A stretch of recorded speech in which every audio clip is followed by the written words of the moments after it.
कामिल bag. आप देख रहे हैं सिटी बुलेटिन न्यूज। पेश हैं आज के प्रमुख समाचार। सहालत शुरू हो गई है और हालत ये है कि जैसे ही शाम होती है सड़क के ऊपर बारात निकल पड़ती है और लग जाता है जाम। रायबरेली रोड हो या फिर बाईपास, शहर के अंदर देवकाली से लेकर चौक का मार्ग हो या फिर हो नाका क्षेत्र, हालत ये हो जाती है कि रेंग रेंग कर चलती है ट्रैफिक व्यवस्था।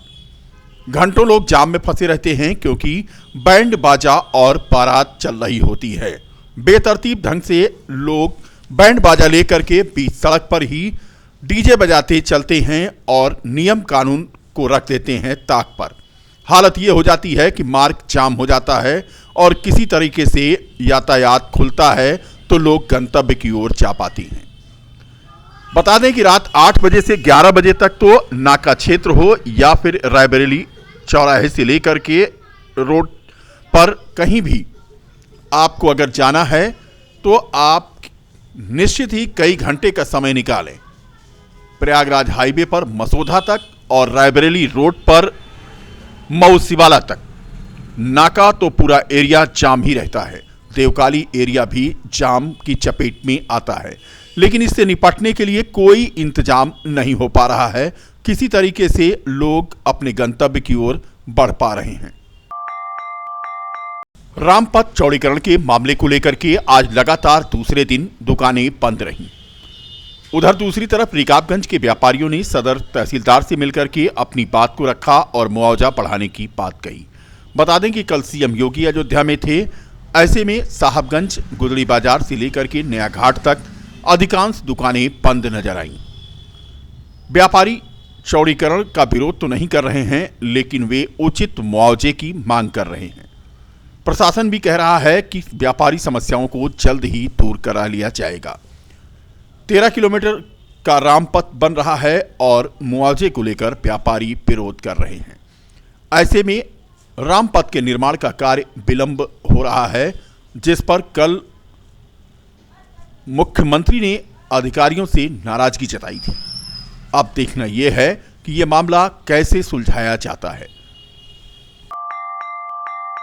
रामायण मेले में प्रस्तुति करने अयोध्या पहुंची सुप्रसिद्ध भजन गायिका अनुराधा पौडवाल आज लता मंगेशकर चौक पर लगे शिलापट पर पहुंचकर माल्यार्पण किया। लता मंगेशकर चौक पर उन्होंने लता मंगेशकर को आज श्रद्धांजलि अर्पित की। 41वें रामायण मेला में शिरकत करने अयोध्या पहुंची हैं अनुराधा पौडवाल। अयोध्या महापौर ने अनुराधा पौडवाल को पुष्प देकर के स्वागत किया। अनुराधा पौडवाल ने कहा कि राम मंदिर निर्माण से श्रद्धालुओं में उत्साह है। मंदिर निर्माण के बाद पूरी दुनिया के लोगों का अयोध्या में आवागमन होगा। पूरी दुनिया की निगाह भव्य मंदिर में विराजमान होने के लिए रामलला के दर्शन को लेकर है। इसी उम्मीद और भावना से वह भी अयोध्या आती हैं। लता मंगेशकर चौक पर आने का आज उन्हें मौका मिला तो उनका कहना था कि उन्हें बहुत ही अच्छा लग रहा है। भारत रत्न लता मंगेशकर अब हमारे बीच नहीं हैं। प्रधानमंत्री और मुख्यमंत्री योगी आदित्यनाथ ने लता मंगेशकर चौक के जरिए लता जी को उचित सम्मान प्रदान किया है। बता दें कि महापौर के अनुरोध पर आज वो लता मंगेशकर चौक पहुंची थीं और उन्होंने इस लता मंगेशकर चौक को देखने के बाद यहां पर लगे शिलापट का भी अवलोकन किया। शिलापट पर उन्होंने माल्यार्पण किया और इसके बाद वह ये भी बता दें कि 41वें रामायण मेले में वह शिरकत करने पहुंची हैं और आज ही उनका कार्यक्रम भी है रामायण मेले में। केएम शुगर मिल मसौदा का पेराई सत्र 2022-23 वैदिक मंत्रोच्चारण के साथ सोमवार से शुरू हो गया। पिछले सत्र में 1,18,000 टन गन्ने की पेराई करने के साथ आगामी पेराई सत्र में 1,30,000 टन गन्ने की पेराई का लक्ष्य रखा गया है। यह जानकारी देते हुए केएम शुगर मिल के मैनेजमेंट डायरेक्टर सुभाष चंद्र अग्रवाल ने बताया कि शासन की मंशा के अनुरूप तय समय पर सभी गन्ना किसानों का भुगतान अनिवार्य रूप से कर दिया जाएगा। इस दौरान पूजन हवन में शामिल हुए क्षेत्रीय विधायक डॉक्टर अमित सिंह चौहान ने कहा कि केंद्र और राज्य सरकार की किसान हितैषी योजनाओं का ही असर है कि गन्ना किसानों की आमदनी लगातार बढ़ रही है। आर्थिक रूप से वह संपन्न हो रहे हैं। उन्होंने पेराई सत्र प्रारंभ होने के साथ साथ स्थानीय किसानों को शुभकामनाएं भी दी। इससे पहले सोमवार को पूर्व निर्धारित कार्यक्रम के अनुसार सुंदरकांड का पाठ संपन्न होने के बाद पूजन हवन करने के उपरांत क्षेत्र के सम्मानित किसानों के साथ मिलकर ईडी अग्रवाल ने डोंगर में गन्ना डालकर पेराई सत्र का शुभारंभ किया। कार्यक्रम में ईडी अग्रवाल, एसडीएम सोहावल मनोज श्रीवास्तव, क्षेत्रीय विधायक डॉक्टर अमित सिंह चौहान, जिला गन्ना अधिकारी के अलावा नवाबगंज बभनान के चेयरमैन के साथ साथ B N Mishra, general manager K M sugar mill मौजूद थे। आज हमारे विधानसभा बीकापुर के अंतर्गत मसूदा शुगर मिल के पेराई के सीजन 2022 का शुभारंभ हुआ। अच्छी बात है, केंद्र सरकार, उत्तर प्रदेश सरकार निरंतर किसानों के हित की चिंता करती रहती है और किसानों की आय कैसी दुगनी हो उसकी चिंता निरंतर करती रहती है। हमारे ज़िले में चाहे जनपद स्तरीय गोष्ठी हो, मेला हो या ब्लॉक स्तरीय कार्यक्रम हम लोग करते रहते हैं हमेशा। देखिए, हमारी विधानसभा में शुगर मिल है। आज गन्ना किसान खुश है कि केंद्र सरकार, उत्तर प्रदेश सरकार उनके निरंतर उसकी चिंता करती रहती है। उनका भुगतान आज हमारी सरकार में टाइमली हो जाता है। इसके पहले देखिए, समाजवादी पार्टी की सरकार थी। मुझे लगता है 17 के पूर्व में, चाहे वो आलू के किसान हो, चाहे गन्ने के किसान हो, चाहे धान के किसान हो, चाहे गेहूं के किसान हो, चाहे सब्जी के किसान हो, वो अपना मंडी लेके जाते थे, सब्जियां उनका मूल नहीं मिल पाता था। आज देखिए, अगर अपना क्रय केंद्र में किसान अपनी धान ले जाता है, अपना गेहूं ले जाता है, तो एक हफ्ते के भीतर उसका पैसा उसके खाते में जाता है। ये बहुत बड़ी चीज़ है कि आज केंद्र सरकार, उत्तर प्रदेश सरकार किसानों की खुशहाली कैसे उनके चेहरे पे आए चिंता कर रही है। और शुगर मिल का प्रारंभ हुआ। निश्चित ही जो हमारे क्षेत्र में गन्ना किसान है वो अपना गन्ना लेके आएंगे और सरकार इस पे भी बल देती है कि जल्दी से जल्दी उनके गन्ने का जो मूल है उनके खाते में पहुँचे। तो मैं शुभकामनाएं देता हूँ अपने क्षेत्र के किसानों को कि आज मिल के पेराई का शुभारंभ हुआ है। आप गन्ना आप लेके आएँ और मिल को दें और सरकार निरंतर किसानों की चिंता की मंशा के अनुरूप कार्य करती है। और जैसे विधायक जी ने बताया कि केएम शुगर मिल की आज पेराई सत्र शुरू हो चुका है और मैं विधायक जी को ये आश्वासन देता हूँ कि आने वाले सत्र में हम सभी किसानों का पेमेंट टाइम से करेंगे, जिससे कि किसानों की खुशहाली हो सके। धन्यवाद। अयोध्या के ऐतिहासिक गुरुद्वारा ब्रह्माकुंड में नवम गुरु तेग बहादुर का 347वां बलिदान दिवस श्रद्धा के साथ मनाया गया। गुरुद्वारे के मुख्य ग्रंथी ज्ञानी गुरजीत सिंह और महंत बलजीत सिंह के संयोजन में विभिन्न कार्यक्रम आयोजित हुए।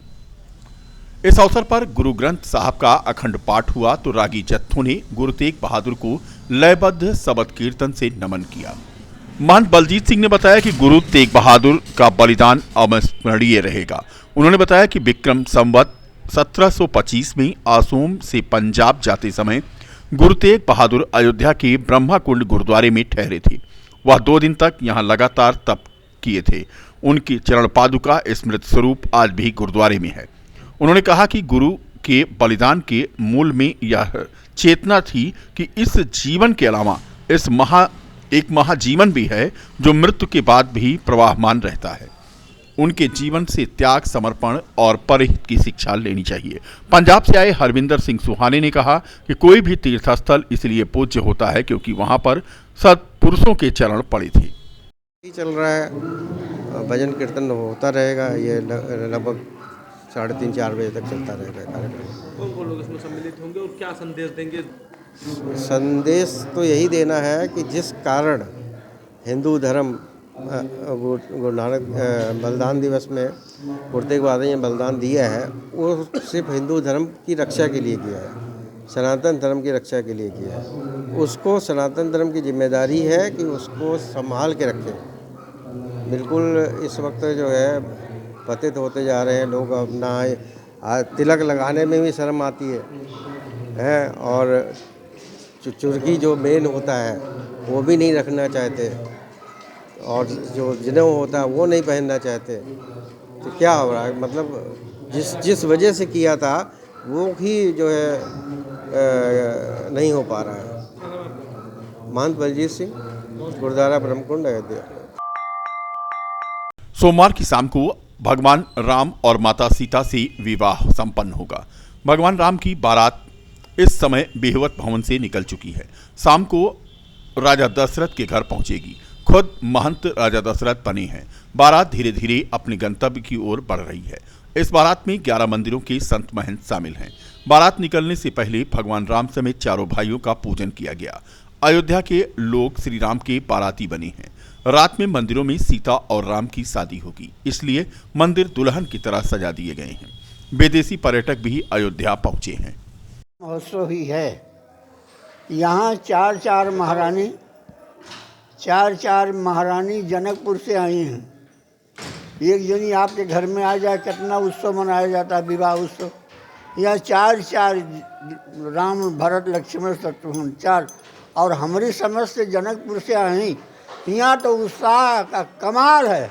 और जेकर यहाँ से आई वहाँ पूछो का हाल रही भाई जनक जी के यहाँ, सब दुखी हो गए, सब महारानी। तो ये भैया ये उत्सव देवताओं ने भी मनाया करके। यहाँ अयोध्या तो भरपूर, क्या कहना इस विषय में, हम क्या बोलूँ। जो आनंद यहाँ का ऐसा कि ये तो सारा कार्यक्रम विवाह का होता है, तुम्हें नहीं मालूम देहात में, उससे बढ़ कर के यहाँ लोग करते। जाओ कनक भवन देखो, अगहन मास में पंडितों ने बताया होगा। और जोशी इसमें ब्रह्मा जी महाराज थे, हम सब कौन क्षेत्र बथुरिया। क्या कहेंगे राम विवाह महोत्सव पे महाराज जी?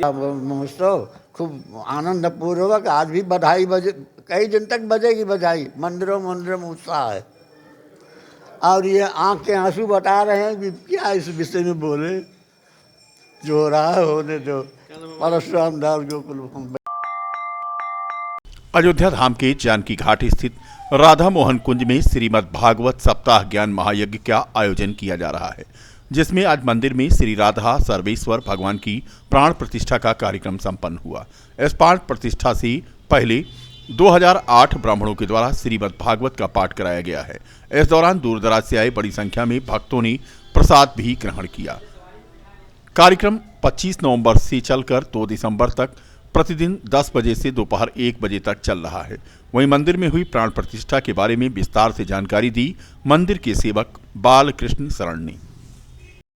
आज ठाकुर जी का श्री राधा सर्वेश्वर भगवान का प्राण प्रतिष्ठा संपन्न हुआ और महाराज श्री का महंताई समारोह संपन्न हुआ यहाँ पर श्री राधा मोहन कुंज जानकी घाट में। और यहाँ पर अष्टोत्तर शत श्रीमद् भागवत कथा का कार्यक्रम चल रहा है, जो 25 तारीख से लेकर के 2 दिसंबर तक इस प्राण प्रतिष्ठा के उपलक्ष्य में चल रहा है।